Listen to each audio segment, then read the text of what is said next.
I think of the humble servant, two major points come to my mind. Number one is that the humble servant acts with others in mind. Now, what I mean by this is, obviously that person does things for others, but really what I mean is, most importantly, they do things expecting no return or reward. If we were all honest, we would admit that sometimes we do kind acts with the anticipation of at least some kind of recognition or reciprocation. We may not expect that they give us something back or that they, parade us around in front of everyone, but we sometimes hope that at least someone knows or someone acknowledges what we've done. But the humble servant acts with absolutely no thought of him or herself, and often they act, they do not give out of an abundance. They give sacrificially, so they don't give out of the extra time, resources, and possessions they have. They give out of what they have. They detract from themselves in order to add to the lives of others and to the kingdom. These people give sacrificially and with others in mind completely. Number two, I would say that the humble person is not someone who ignores their gifts and talents, but someone who is confident enough to know when theirs are useful and to know when to get out of the way and let others be used. So typically when we think of humility, we think of a person who, would hide their head in the ground and not be seen, someone who's the opposite of boastful and prideful. We could probably all think of that person that if we brought them on the stage in front of people and talked about how great they are, they'd just be mortified. And, really humble people do tend to be this way. But I would say that true humility is not denying gifts and talents, not saying, I'm nothing, I'm not that great. No, it's someone that says, yes, I have great talents and gifts that can be used, but they're not about me. And, if someone is better qualified, I'm happy for them to be used. The truly humble person recognizes that their great talents are God-given and that they belong to God, which is why often their actions are not directed toward themselves, but toward others. That's what a humble servant is. So I think that one of the valuable qualities of a leader is that a leader should be a good communicator. A lot of times when we talk about someone who's a good communicator, we think that we mean somebody who can present well in the pulpit or give speeches well, but that's not even really what I mean when I say a good communicator. I think a good leader has to be able to communicate to the people they're leading. That's such a vital ingredient.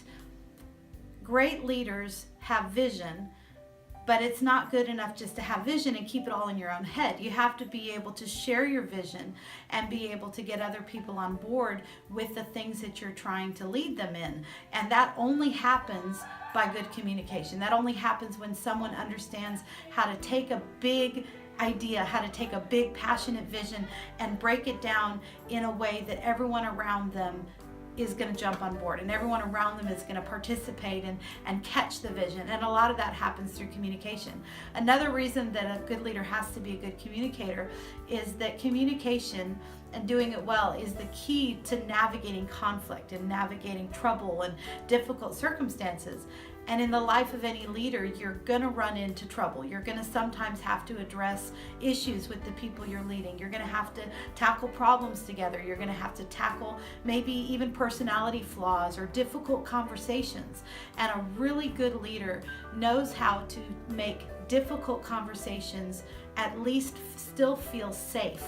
And that's because they know how to communicate well and they choose their words well and they're kind and they're compassionate in their communication style. They're not barking at people or just giving commands and giving orders and do this because I said you have to do it. But good leaders know how to use their communication, whether verbal or in writing, to make the people around them feel safe, feel loved, and most of all, feel the vision that they're trying to spread. So that's why I think great leaders need to be great communicators. If somebody asks, well, what's a lover of people in terms of our identity? Of course, we remember what Jesus said with regard to the question about the greatest commandment. He said the greatest commandment is that the Lord is one, and we should love the Lord our God with all heart, soul, strength, and mind. Then he said the second is related to that, and that we should love our neighbor as ourselves. So part of being a Christian is not just be an exceptional person, but part of being a Christian is saying, I want to love the way that the Lord loves me. Now, how does God love us? Well, He loves us enough to send His sunshine and rain on the whole world, even though some are arguably more deserving than others. He doesn't measure that. He gives love unconditionally. So that's our challenge. Now, I might love someone, if you allow me, and not like them. You know, some people are more likable than others. I love because the Lord commanded us to love and because it's the right thing to do. But I have to admit there's some people that sort of, for whatever reason, rub me the wrong way. And sometimes those can be friends or people I'm close to. Sometimes they can be like a person that's just crass and a sinner, you know, that kind of person. It's actually easier to have compassion for someone who doesn't know the Lord than someone who, you know, should know better and maybe doesn't treat us in the right way.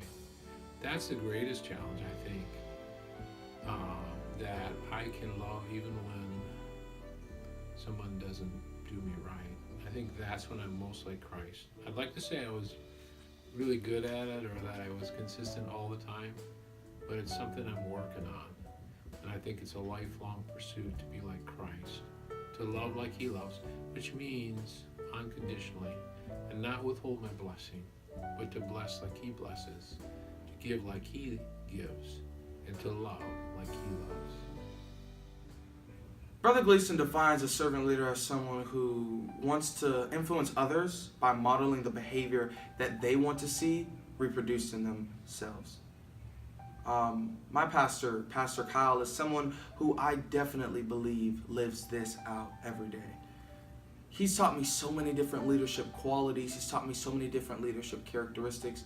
One of them being to love people, to love no matter what they're going through, no matter what's going on, no matter what has happened to them, no matter what is going to happen to them, no matter what decision they're going to make.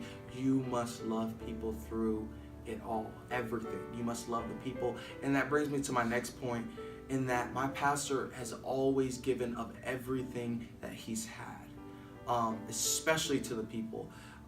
I was in my pastor's home for a certain amount of years, and every time I've seen him, even behind closed doors, I've seen him just give everything that he was to the church. His time, his energy, his finances, everything that he had, he gave to the church. And one of the last characteristics and leadership lessons that my pastor has taught me was to serve people no matter what. And when you see someone in need, you help them. I remember my pastor was walking across the yard with a bucket in one hand and a bunch of wood in another hand, and it was very awkward for him to carry all this wood by himself. So it was about a football field from where he was to where I was, and I screamed to him and I said, "Hey pastor, do you need help with that?" And I knew that he could hear me, but he didn't respond. And then he kept walking towards me. And then I screamed again and I said, "Hey pastor, do you need help with that?" And I thought it was awkward that he wasn't responding. So I went back to doing whatever I was doing. And when he finally got up to me, he stood over me and he said, "Hey Craig, I just want you to know that whenever someone is in need and you recognize that they need help, you help them." And from that day forward, I was changed, and I've always sought to serve. So that's why my pastor, Pastor Kyle, is an apostolic leader in my life. And I can't express how thankful I am to my pastor.